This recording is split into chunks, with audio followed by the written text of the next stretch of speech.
রাসূলুল্লাহর উম্মত ৭৩ দল, আর আপনি বলছেন আপনি কোন দল করেন না, তাহলে তো উম্মতের ভিতরে শুরুতেই নাই, আপনি প্রথমেই তো বাদ।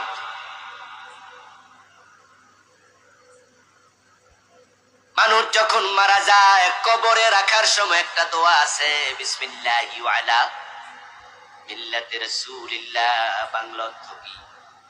বিসমিল্লাহি, আল্লাহর নামে, ওয়া আলা মিল্লাতি রাসূলিল্লাহ, এবং রাসূলুল্লাহর দলে। তাহলে রাসূলুল্লাহর দল আছে না নাই? জান্নাতি দল কয়টা? এটাই রাসূলের দল। এখন যেই হুজুর আজীবন কইছে আমি কোন দল করি না, এখন এই মারা গেলে দোয়া কোনটা? ও দোস্ত, এর জন্য তো নতুন দোয়া বানাতে হবে। ইসলামী দল করে না এমন লোকের সংখ্যাই তো সমাজে বেশি, যারা রাসূলুল্লাহর দলে যোগ দেয় না, বরং ধর্মনিরপেক্ষ সংবিধানের পক্ষে জীবন কাটাচ্ছে। ডক্টর কামাল মিয়ার লেখা সংবিধান মেনে এটাকে পবিত্র সংবিধান আখ্যা দেয়। দেখবেন আমাদের নেতারা বাংলাদেশের সংবিধানের ব্যাপারে কথা উঠলে কয় পবিত্র সংবিধান, অথচ তারাই এই সংবিধানটাকে 17 বার ফালদাইছে। তো 17 বার যে ফালদাইলো, পবিত্রতা আসেনি না অপবিত্র বানাই বলছে। ঘটনাটা কি হইল? সংবিধান কি 17 বার চেঞ্জ হয় নাই?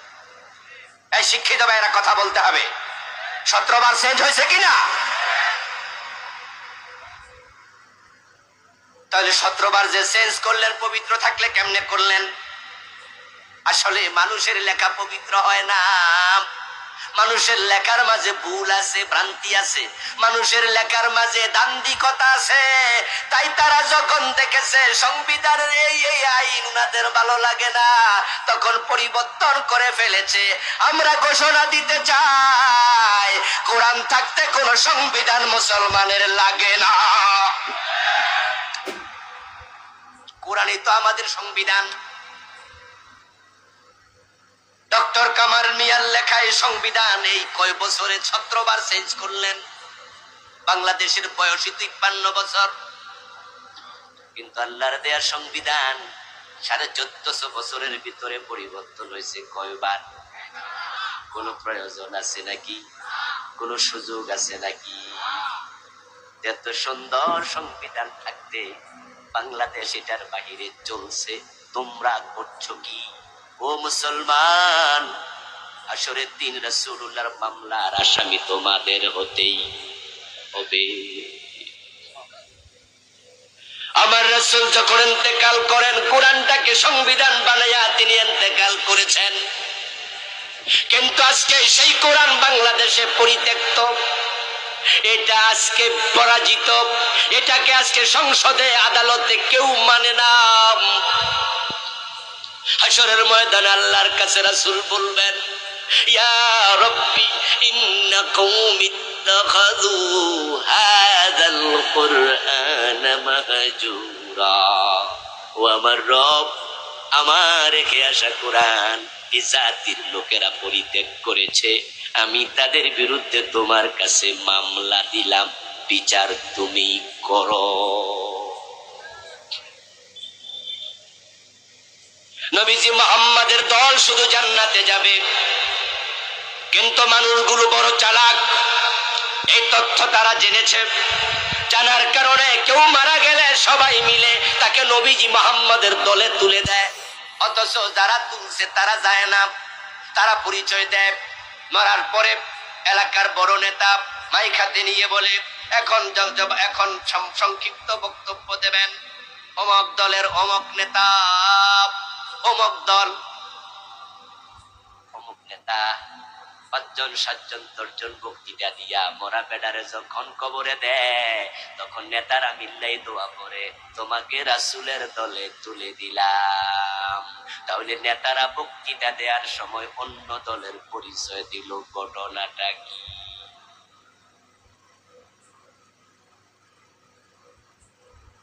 ওরা যেই দলের মাইক হাতে নিয়ে পরিচয় দিল, ওই দলের মাঝে রেখে কবরে কেন দিল না? বলতে তো পারত, আমাদের অমুক দলের প্রেসিডিয়াম সদস্য মারা গেছে, অমুক দলের ইউনিয়নের সভাপতি মারা গেছে, অমুক দলের ইউনিয়নের সেক্রেটারি মারা গেছে, তাকে আমরা ওই দলের উপরে কবরে দিলাম। এটা কেন বলে না? কারণ তারা জানে রাসূলের দলে যোগ না দিলে জান্নাত পাওয়া যায় না। আচ্ছা, এবার আপনাদের প্রশ্ন করতে চাই, যেই বেটারে সবাই মিলে রাসূলের দলে তুলে দিল, এই বেটা কি নিজে গেল না পাবলিকে ধাক্কায় দিল? যেই বেটা জীবিত অবস্থায় রাসূলের দলে গেল না, পাবলিকে ধাক্কায় তুলে দিল, মরা লাশ আমার রাসূল নেবে না, নেবে না। রাসূলের দলের সদস্য শুধু তারাই হবে যারা জীবিত থাকতে কোরআনের দল করেছে। কোরআনের দল করার মতো লোক আজকের মাহফিলে আছে না নাই? কোরআনের দল করে না। আপনার দলের সংবিধানে কোরআন নাই, ম্যানিফেস্টোতে কোরআন নাই, নির্বাচনী ইশতেহারে কোরআন নাই। ওই দলে আপনি ভোটার, ওই দলে আপনি কর্মী। যেই দলের নির্বাচনী ইশতেহারের মাতেই কথা নাই যে আমার দল পাশ করলে কোরআনের আইন বানাবো, যেই দলের সংবিধানের মাঝে কথা নাই যে আমার দল পাশ করলে কোরআনের আইন সংসদে ঢুকবে, আপনি চাই না বুঝা কোরআনবিহীন দলের সদস্য পুরাটা জীবন এভাবে কাটাইলেন, মরার পরে পাবলিক রাসূলের দলে তুলে দিলাম। রাসূল বুঝি মরা লাশ নিতে আইব? বোকা মানুষ, কত বোকা, কত বোকা। এবার বলুন তো, যারা সবাই রাসূলের দলে মরা লাশটাকে তুলে দিল, এরা সবাই রাসূলের দলে নিজেরা গেছেনি? এরা কিন্তু যায় নাই। এরা অপেক্ষা করতেছে আমি মরলে তোমরা আমারে ধাক্কাইয়া তুলে দিও। অদস্ত মরা লাশ কি কেউ চাইলে বেচতে পারেনি? আচ্ছা, কেউ কিনবো নি? কিনা দূরের কথা, ভাড়াও তো দিবে না। মইরা দেখেন, টের পাবেন আপনার দাম একানাও নাই। যে স্ত্রীকে আলাদা রেখে কোনোদিন ঘুমান নাই, চোখ বদ্ধ হয়ে যাক, আজকে মরে যান এখানে। আপনার লাশ বাড়িতে নেয়ার পরে আপনার স্ত্রীকে যদি বলে তুমি একা পাহারা দেও, বউ একা পাহারা দিতে রাজি হবে না। যে কলিজার টুকরা সন্তানকে আপনার গায়ের ঘাম পানি বানায়া খাওয়াইছেন রুজি রোজগার করে, ওই সন্তানও একা পাহারা দিতে রাজি হবে না। মানুষ মরে যাওয়ার পরে তার দাম একানাও নাই, এটা কাউকে ফিরিয়ে দিলে নেয় না। ওই হাসপাতালে বেওয়ারিশ লাশ যখন থাকে, তখন ওই বেওয়ারিশ লাশ দাফনের জন্য সাধারণ মানুষ ফিরেও তাকায় না। আঞ্জুমানে মফিদুল ইসলাম রে খবর দেয়, তারা যদি লাশ দাফন না করত তাহলে পুলিশ নিয়া খাদের মাঝে ফালাইয়া দিত, খাইত, শিয়ালে খাইত। যে মরা লাশ দুনিয়ার কেউ দাম দেয় না, ওই মরা লাশ রাসূলের দলে ধাক্কায়া তুলে দিলাম, আর রাসূল আইসা কান্দে নেবে, ভাবলা কেমনে? বোকা কোথাকার। ও দোস্ত, আপনাদেরকে বলছি, এখন রাসূলের দলে যদি জান্নাতে যেতে চান, মরার আগে কোরআনের দলে আসা দরকার আছে না নাই? দরকার আছে না নাই?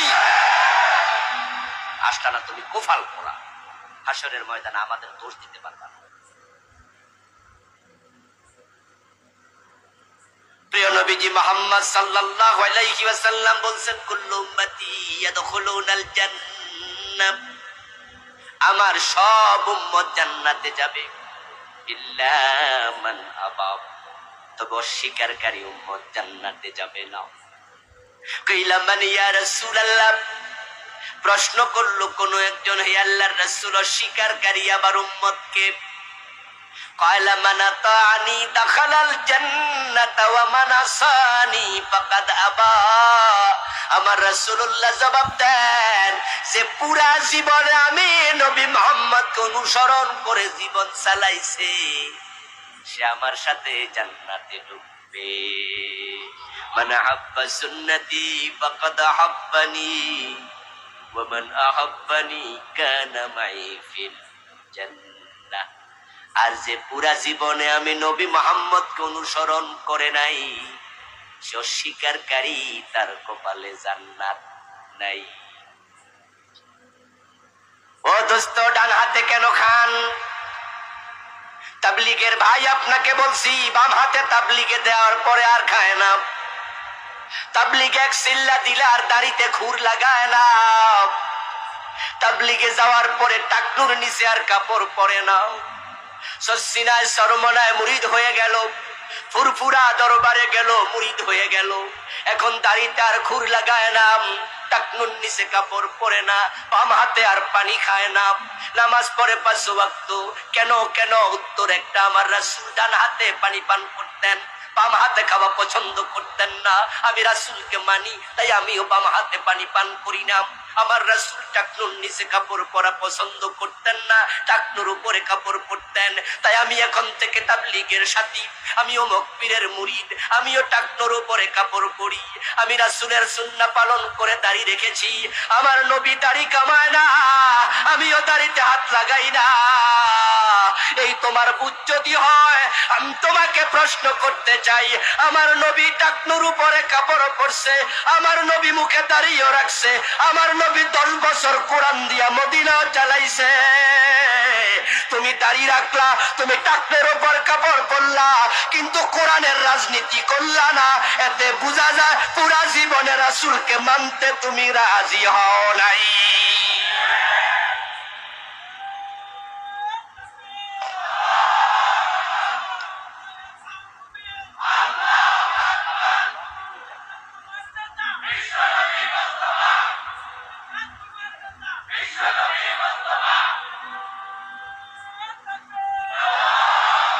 আপনাদের বিবেকের কাছে আমার প্রশ্ন, প্রিয় নবী মুহাম্মদ সাল্লাল্লাহু আলাইহি ওয়াসাল্লাম যখন মদিনার প্রেসিডেন্ট ছিলেন, মন মতো দেশ চালাইছে না কোরআন মতো? যারা সুপ আছেন তারাও একটু বলেন না। আচ্ছা, কোরআন কি কোনো দলের?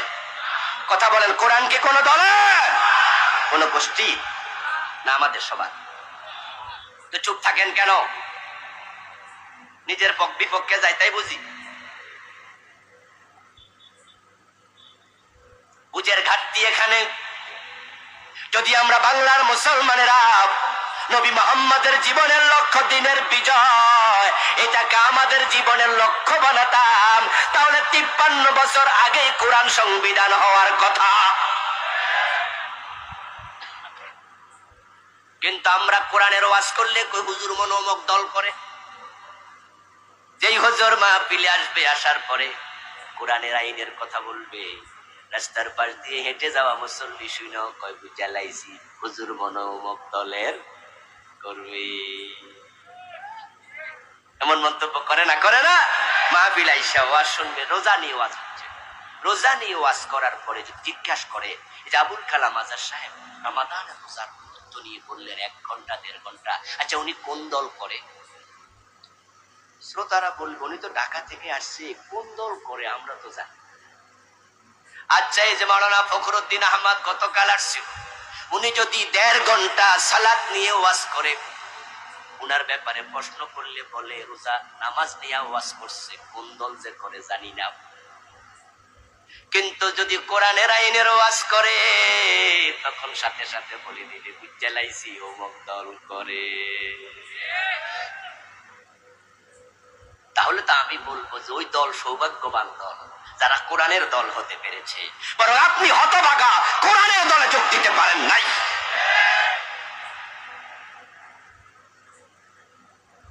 আমার দোস্ত, আল্লাহর হাবিব সাল্লাল্লাহু আলাইহি ওয়াসাল্লাম বলছেন সব উম্মত জাহান্নামী, জান্নাতি শুধু একদল।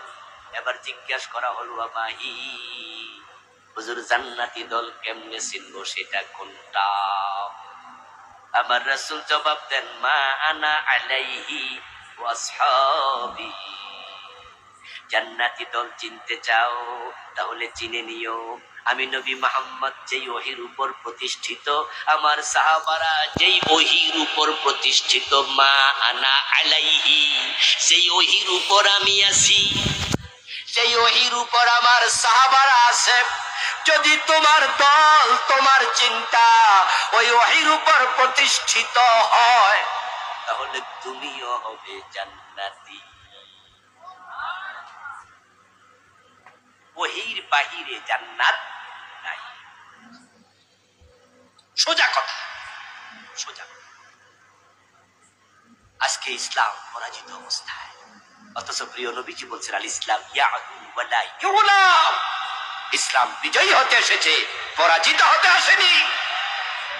92% মুসলমান থাকতে ইসলাম কেন পরাজিত হবে? আমরা যদি এবার মাথা তুলে দাঁড়াতে পারি, এই দেশের আলেম ওলামারা, তাবলীগের ভাইয়েরা, বিশ্বাবের মুরিদারা, পাঁচ ওয়াক্ত নামাজি মুসল্লিরা যদি বলে দেন যে আমরা কোরআনকে সংবিধান চাই, এই বর্তমান অন্তর্বর্তীকালীন সরকারকে যদি ছাত্র জনতার মতো বাধ্য করা যায়, এবারই কোরআন সংবিধান হয়ে যাবে।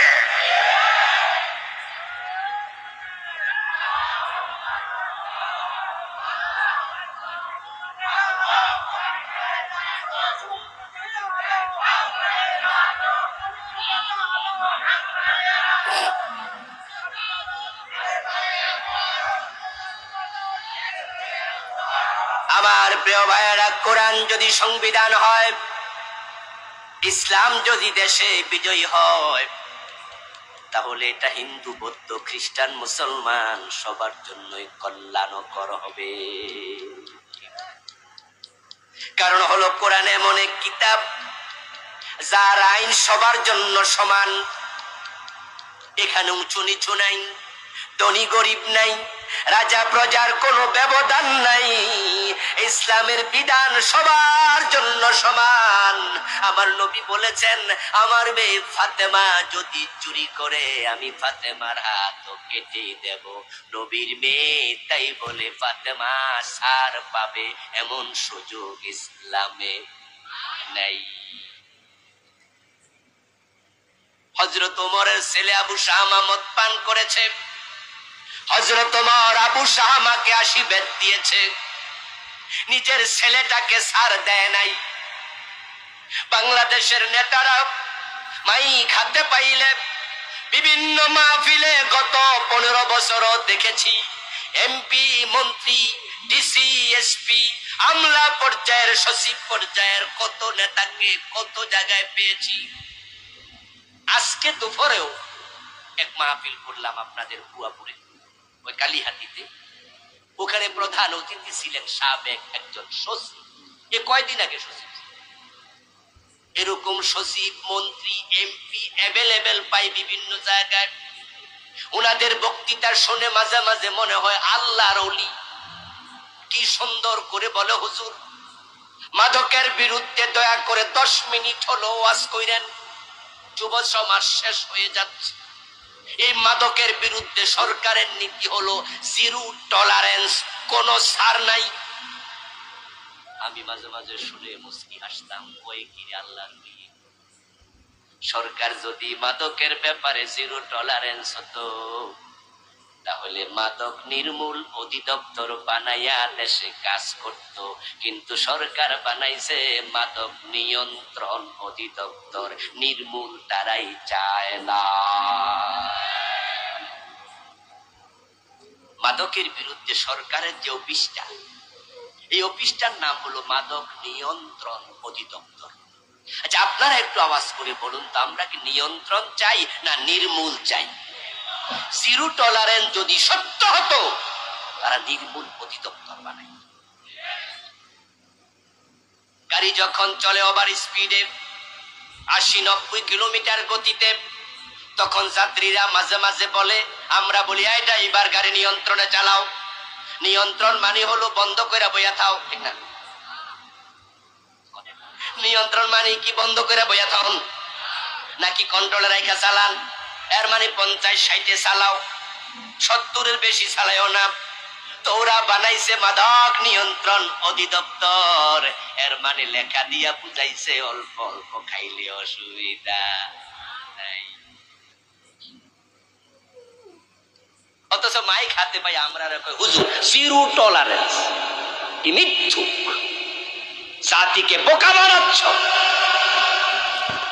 বড় বরং গরিবের ছেলে মদ খেলে তাকে জেলে দেওয়া হয়, পুলিশ ধরে নিয়ে ঠ্যাঙ্গানি দেয়। আর ধনীর ছেলে শেরাটন হোটেলে গিয়া, রেডিসনে গিয়া, সোনারগাঁওতে গিয়া শুধুমাত্র মদের বারে মদ খায় না, মাইয়া লইসা লাফালাফি করে নাচে, ওখানে সেলুট দেয়, অ্যারেস্ট করতে যায় না। এক দেশে দুই আইন দিয়ে কখনো মাদক বন্ধ করা যাবে না।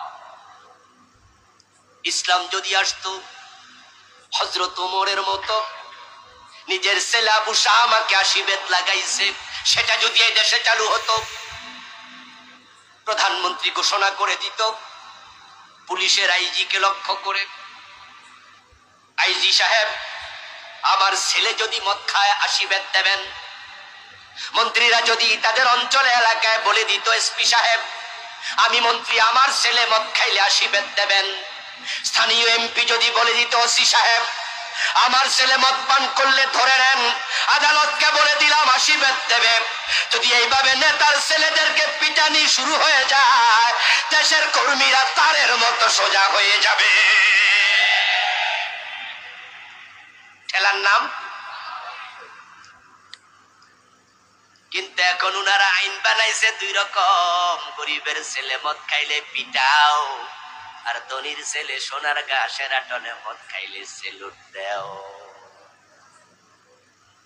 Hotel Sonargaon, hotel Sheraton, hotel Radisson, 5 star hotel গুলোতে ওখানে কি পুলিশি টহলের টিম নাই? কথা বলতে হবে তো, বলেন না। 5 স্টার হোটেল গুলো তত্ত্বাবধানে পুলিশের ইউনিট আছে না নাই? ওরা 5 স্টার হোটেলের মাদকের বারে অভিযান চালাইছে কয়দিন? ওখানে সরকার লাইসেন্স দিয়ে রাখছে মদ খাও। আচ্ছা এবার বলুন তো, রিক্সাওয়ালা ঠেলে, ঠেলাওয়ালা ঠেলে, আপনাদের যারা গরিব মানুষ আছেন, কৃষক, দিন মজুর, আপনাদের পোলাপান শেরাটনে মদ খাইতে জীবনে গেছে? পারবে? এত টাকা আছে, ওরা তো রাস্তায় চিনবে না। তাহলে ওখানে কারা খায়? ওরা বড় জালেম, ওরা বড় ফাঁকিবাজ। ওরা আইন বানাইছে দুই রকম, তাদের জন্য একটা, আমাদের জন্য আরেকটা। ইসলাম যদি আসে কোনো ভেদাভেদ থাকবে না, এক আইন হবে, মাদক ৬ মাসে বন্ধ হয়ে যাবে। আপনারা মাদকের পক্ষে না বিপক্ষে? এই দেশে মাদক বন্ধ হোক আপনারা চান কিনা? তাহলে কোরআনের আইন দরকার আছে না নাই? এই বিষয়ে আপনার উদ্যোগ কোথায়? ৫৩ বছর তো হয়নি, এবার উদ্যোগ নিন। আল্লাহ এবার সুযোগ দিয়েছে। অগাস্টের ৫ তারিখের বিপ্লব কোনো মানুষ করে নাই, এবার বিপ্লব ঘটিয়েছে আরশের মালিক আল্লাহ নিজে। এটা বাংলাদেশের মানুষের জন্য একটা স্পেশাল উপহার। আমার প্রিয় ভাইয়েরা, ছাত্র জনতা অভ্যুত্থান করেছে, কিন্তু এটা তাদের অভ্যুত্থান নয়।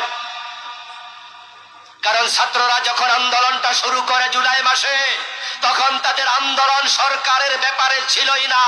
আন্দোলন শুরু হয়েছে কোটা সংস্কার।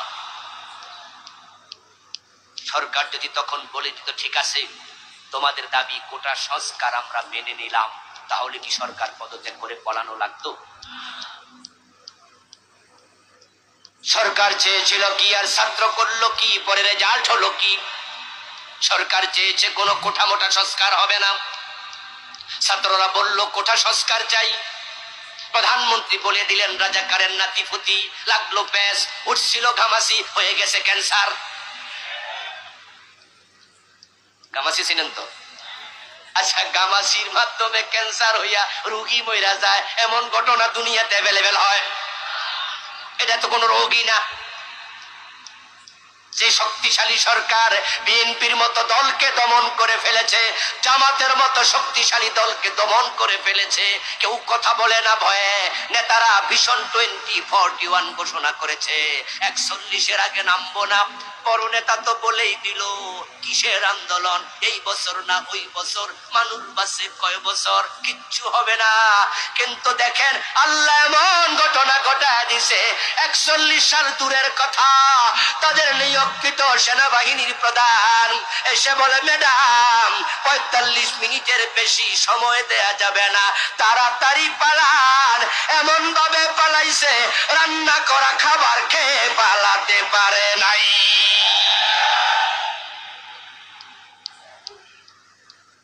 ঘটনা আসলে ঘটাই দিছে কে? কে ঘটাইছে? কোরআনে তো সেটাই আছে, কুলিল্লাহুম্মা মালিকাল মুলকি তুতিল মুলকা মান তাশা ওয়া তানজিউল মুলকা মিম্মান তাশা। এই আয়াত আগে পড়েছি, ওয়াজ করেছি, ব্যাখ্যা পড়েছি, হুজুরদের ওয়াজ শুনেছি। আর এই আয়াতের বাস্তবতা এবার বাংলাদেশে নিজের চোখে দেখেছি। আসলে ক্ষমতার মালিক কে? চিৎকার দিয়ে বলেন, ক্ষমতার মালিক কে? আমার আল্লাহ। খুশি হয়ে যাবে, খুশি হয়ে যাবে। কারণ বাংলাদেশের লোকগুলো তাদের সংবিধানের ভিতরে লিখে দিয়েছে ক্ষমতার মালিক জনগণ। নাউজুবিল্লাহ বলেন। ক্ষমতা কে দেয়? ক্ষমতা কাইরা নেয় কে? 5 তারিখও বোঝেন নাই ক্ষমতার মালিক আল্লাহ। ও দোস্ত, আজীব ব্যাপার, আজীব ব্যাপার। যারা 41 সালের আগে ছাড়বে না তারা 41 মিনিট পায় না। যে ডক্টর ইউনূস আজকে প্রধান উপদেষ্টা মানিত প্রধানমন্ত্রী চেয়ারে বসে আছে, এই বেড়া 5 তারিখের আগে স্বপ্নেও পাবে নাই এই চেয়ারে বেড়া বইব। তবে স্বপ্নে একটা জিনিস ভাবছে, সেটা হলো আল্লাহ জানে জেল কত বছর খাটা লাগে। ওনার বিরুদ্ধে যে মামলাগুলো ছিল, মামলাগুলো ছোট ছোট না বড় বড়? ওরে বাবা রে বাবা। বেটা হাজিরা দিতে আসছে আমেরিকা থেকে, আইসা দেখে 8 তলায় আদালত, উঠবে লিফটে, বিদ্যুৎ নাই। অর্থাৎ বেটা ওনার আগ দিয়া বিদ্যুৎ দিছে। বেটার বয়স 84 বছর। এখন বেটারা কয় আইটা ওড়ো, হাইটায়া হাঁটায়া হাঁটায়া ধাক্কায়া মাক্কায়া তুলছে। ওইটা কয় হাকিম নাই এজলাসে, দাঁড়াই থাও, হাকিম আইতাছে। আজকের যে প্রধান উপদেষ্টা, তাকে একজন ছোট্ট বিচারক দাঁড় করায় রাখছে আদালতে। এক এক মামলা সাজা হতো 50 বছর, 30 বছর। মামলা আছে 1 ডজনের বেশি। টোটাল সাজা হইব 250 থেকে 300 বছর। এই বেটা কেমনে ভাবে? বেটা প্রধান উপদেষ্টা ভাবেও নাই, কিন্তু ক্ষমতার মালিক আল্লাহ কয় যা যা, তোরে বাংলার নেতা বানাইয়া দিলাম।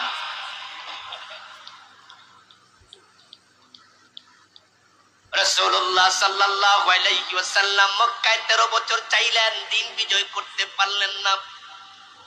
অথচ মক্কায় সময় দিয়েছেন 3 বছর বেশি।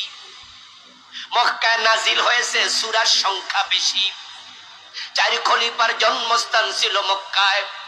নবুয়তের 23 বছর, মদিনায় 10 বছর, মক্কায় 13 বছর, 3 বছর বেশি হলো। রাসূলুল্লাহর উপর নাজিল হওয়া কোরআনে সূরা আছে 114। তার মাঝে মদিনায় নাজিল হয়েছে 28, বাকি 86টা মক্কায়। 4 খলিফার জন্মস্থান মক্কায়, 10 জন আশারা মুবাশশারার বাড়ি জন্মস্থান মক্কায়। কিন্তু ইসলামের বিজয় কি মক্কায় হলো না মদিনায়? কারণ শুধু একটা, সেটা হলো মক্কার সংসদে কোরআন নিয়ে ঢোকার কোন সুযোগ আবু জেহেলরা দেয় নাই। আমার বন্ধু, দিনের বিজয় তখন হবে কোরআন যখন সংসদে ঢুকবে, এটা আইনের কিতাবে পরিণত হবে। আমার রাসূল চেয়েছিলেন, কিন্তু মক্কার সংসদে দারুন নাদওয়াতে আবু জেহেলরা কোরআন নিয়ে ঢুকতে রাসূলকে দেয় নাই।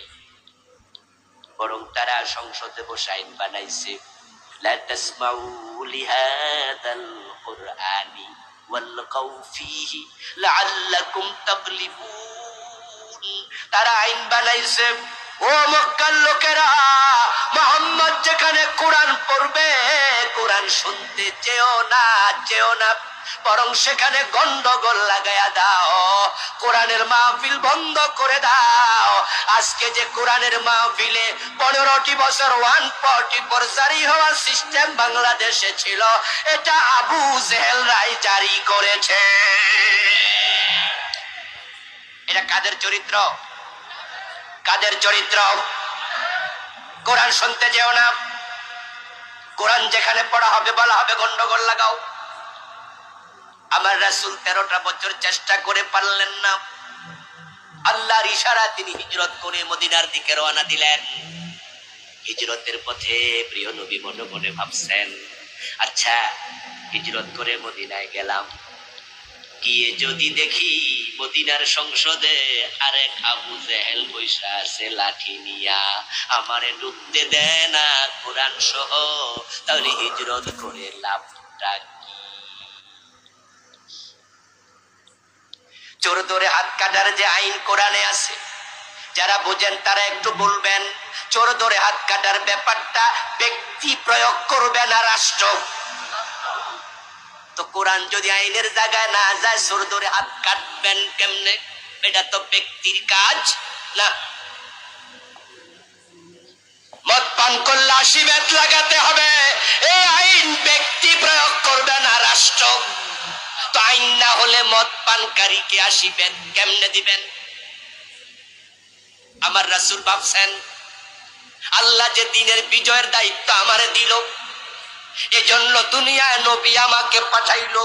মদিনায় গিয়ে লাভ কি যদি কোরআন সংসদে না ঢুকাতে পারি? মানুষের মনের খবর সবচেয়ে বেশি জানেন কে? আল্লাহ তাআলা জিবরিল আমিনকে পাঠায়া দিলেন। কোরআনের আয়াত নাজিল হয়ে গেল। আল্লাহ রাসূলুল্লাহকে বলে, রাসূল আমার কাছে আপনি দোয়া করে রাষ্ট্র ক্ষমতা চান। আপনি বলেন, ওয়াজআললি মিন লাদুনকা সুলতানান নাসীরা। সুবহানাল্লাহ পড়েন ভাইয়ারা। ও আল্লাহ তুমি আমাকে রাষ্ট্র ক্ষমতা দিয়ে সাহায্য করো। রাসূলুল্লাহ সাল্লাল্লাহু আলাইহি ওয়াসাল্লাম রাষ্ট্র ক্ষমতা চাইলেন, দোয়া কবুল হয়ে গেল। কে আছে প্রধান অতিথি? মাশাআল্লাহ, আজকের মাহফিলের সম্মানিত প্রধান অতিথি বিশিষ্ট রাজনীতিবিদ মুহতারাম অ্যাডভোকেট মোহাম্মদ আলী ভাইজান এসেছেন। রাত 11টা ইতোমধ্যে পার হয়ে গেছে। লম্বা আলোচনা আর করবো না, কিছুক্ষণ উপসংহার টেনে আমি শেষ করে দেব।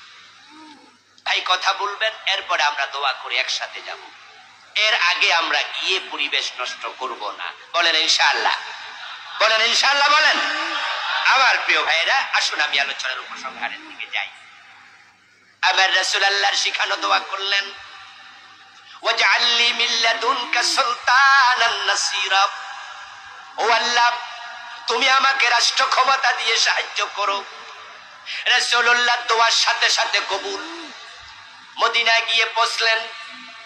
মদিনার নারী পুরুষ, আবাল বৃদ্ধ বনিতা সবাই মিলে জয় গান গাইল, আনন্দে উৎফুল্লিত হয়ে গেল। রাসূলুল্লাহকে কাঁধে তুলে নাচতে শুরু করলো। সবাই মিলে গান গাইল, তালা আল বদরু আলাইনা মিন সানিয়াতিল বিদা ওয়াজাবা শুকরু আলাইনা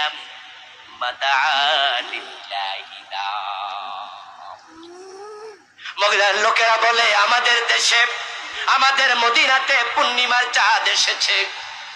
আমার রাসূল মদিনায় গেলেন। আউস, খাজরাজ, বনু কুরাইজা, বনু কাইনুকা এবং ইহুদি খ্রিস্টান, ওখানকার মুসলমান সবাই মিলে মিটিং করে সিদ্ধান্ত নিয়া আমার রাসূলকে মদিনার প্রেসিডেন্ট বানায়া দিলেন। তিনি হয়ে গেলেন মদিনার লিডার, মদিনার নেতা। রাসূলুল্লাহ এবার কোরআনের আলোকে মদিনা রাষ্ট্র শাসন করতে শুরু করলেন। আপনারা শিক্ষিত মানুষ, সবাই জানেন যে রাসূলুল্লাহ সাল্লাল্লাহু আলাইহি ওয়াসাল্লাম যে যুগে পৃথিবীতে এসেছিলেন, তামাম দুনিয়ার সব মানুষ মিলে ওই যুগের নাম দিয়েছে আইয়ামে জাহিলিয়া।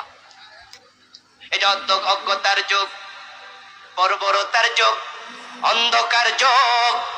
কিন্তু আমার রাসূল যখন মদিনা 10 বছর কোরআন দিয়ে শাসন করলেন, ইন্তেকালের আগে বলছে সেই যুগের নাম চেঞ্জ, বরং খায়রুল কুরুনি করনি, আমার যুগ হয়ে গেল পৃথিবীর সর্বশ্রেষ্ঠ যুগ। সেই কোরআনের মাধ্যমে সমাজে শান্তি এসেছে, ভেদাভেদ দূর হয়ে গেছে, মানুষগুলো শান্তির পলকুধারায় বসবাস করেছে। চুরি ডাকাতি রাহাজানি চিন্তায় খুন ধর্ষণ অপহরণ চাঁদাবাজি সব শেষ, শুধুমাত্র শান্তি আর শান্তি। আমরা কি দেখলাম? হযরত ওমর যখন প্রেসিডেন্ট, অর্থ দুনিয়ার সম্রাট ওমর গাছতলা একা একা ঘুমায়, বডিগার্ডের প্রয়োজন আর হয় না।